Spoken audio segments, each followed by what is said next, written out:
Baik, kita kembali ke Q&A pemirsa, masih bersama bintang tamu kita 3 sutradara. Tantangan terbesar di era sekarang tuh menurut Gina apa sih? Khususnya untuk para sinias-sinias muda begitu. Mungkin akses untuk kemudian berproduksi ke layar lebar gitu. Karena nggak semua production house mau, kan itu 50% bisnis, 50% seni ya. Kadang-kadang tuh kayak ketika ada sekian budget belum tentu mau ngambil kesempatan, memberikan kesempatan ke yang baru-baru gitu. Nah, Mas Riri ya, saran untuk generasi sinias sekarang, kesalahan yang jangan sampai mereka itu ulang dalam membuat sebuah karya film. Kita harus melengkapi diri kita dengan berbagai ya modal yang cukup ya kalau mau jadi sutradara. Saya pikir tentu saja ada jalur-jalur yang sudah dilewati, bisa bikin film pendeknya dulu beberapa misalnya gitu, sehingga persoalan-persoalan teknis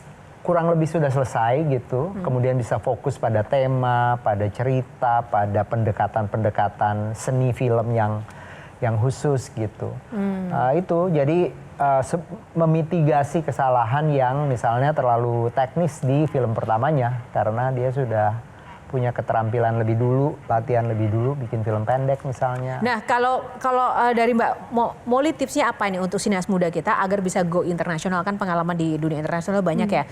Agar karya-karya mereka ini mereka baru tapi juga punya aksesnya lebih dan juga intinya bisa diakui. Wah, apa ya tipsnya mereka ya? Nah, karena mungkin bisa menemukan voice-nya mereka barangkali ya. Voice mereka sebagai pembuat, sebagai seorang artis, sebagai seorang filmmaker gitu.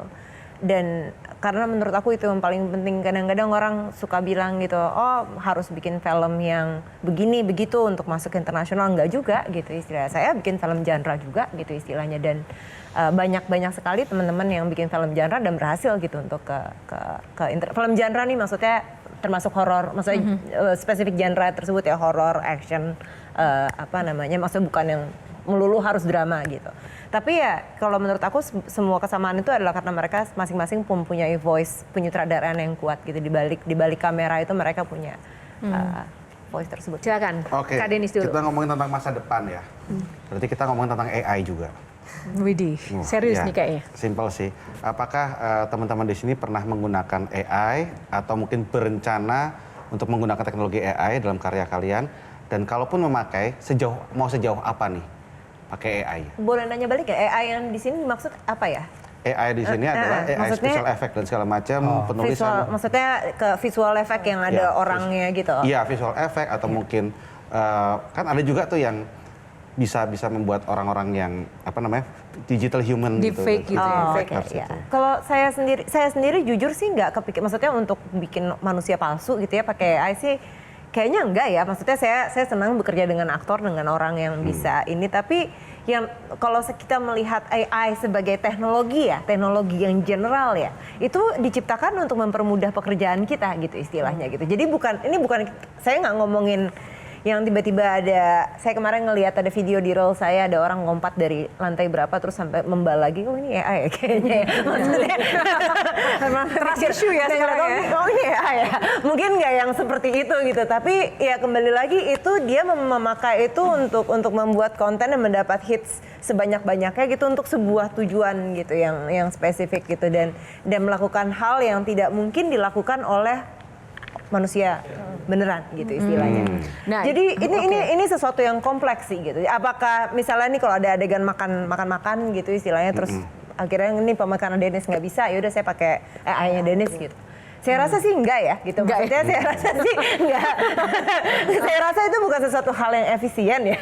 Maksudnya secara pengerjaan juga, maksudnya kita ngomong secara general itu bukan sesuatu yang efisien. Karena kesana kayak ini kita memang kayak sesuatu yang sangat membahayakan, ya memang membahayakan gitu. Tapi the world is changing gitu. Media, tadi pertanyaan streaming aja memang media dan bioskop dan semuanya ini udah berubah gitu. Maksudnya mungkin Mas Riri menambahkan dari tahun 90-an sampai sekarang terus berubah gitu. Sinema terus berubah gitu. Sinema, film itu sendiri semua terus berubah gitu. Dan bagaimana kita beradaptasi dengan perubahan tersebut gitu. Nah, kalau misalnya Gina sebagai seorang penulis, bagaimana memaksimalkan AI? Apakah pernah juga meng-create sebuah story Kalau dengan buatku AI itu fungsinya adalah untuk memperluas pikiran dan memperdalam pikiran gitu. Jadi kita justru tuh misalnya kayak referensi, riset segala macam tuh menjadi data buat kita. Tapi kemudian apakah untuk digunakan sesuatu yang ada di depan layar, menurutku malah di tengah dunia yang makin instan, yang makin cepat, orang-orang tuh makin lama tuh akan makin capek dan mencari otentisitas gitu. AI itu bisa kita akses dengan mudah, tapi kan sebenarnya ada pertanyaan kemudian bagaimana dengan orang-orang yang social gap-nya tuh jauh banget dari kita gitu. Akhirnya kebudayaannya kan jadi harusnya dia punya suara, tapi karena kecepatan kita jadi nggak imbang. Nah, inequality itu yang menurutku perlu dijaga untuk nggak ada, dan kemudian dunia seni seperti film kan sebenarnya merayakan kemanusiaan kan gitu. Justru ketidaksempurnaan dalam film itu yang membuat filmnya tuh justru sempurna. Tepuk tangan. Thank you. Terima kasih teman-teman, waktu kita habis. Mungkin satu pesan dari sutradara Kak Mol untuk teman-teman atau pemirsa yang menyaksikan Q&A sebagai sutradara. Pesannya sebagai sutradara, pekerjaan yang sangat menyenangkan, sangat. Antara mata dan bibir ada bertolak belakang ya. Iya, menjadi sangat menyenangkan, menjadi dan gimana ya, enak loh kerjaannya cuma duduk nonton. Masih Ada yang nggak tahu paling kenceng. Lo kasih tahu mau lo apa, cuma ngomong doang. Oh gitu ya. Orang lain yang ngerjain. Iya nggak?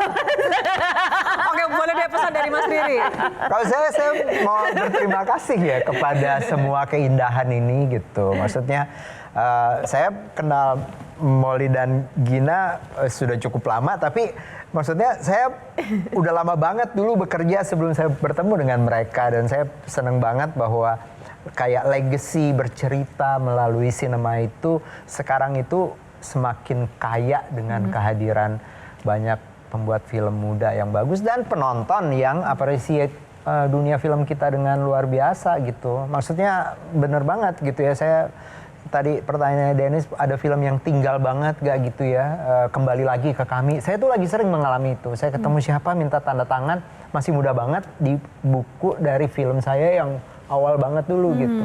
That's beautiful. Jadi saya Grateful. Closing statement Gina. Mungkin kita perlu merayakan film karena kita tuh merayakan cerita gitu. Dan mungkin dari pekerjaan melihat orang bekerja sebagai sutradara itu mengingatkan lagi kita bahwa kita tuh adalah ya sutradara dalam diri kita untuk hidup kita.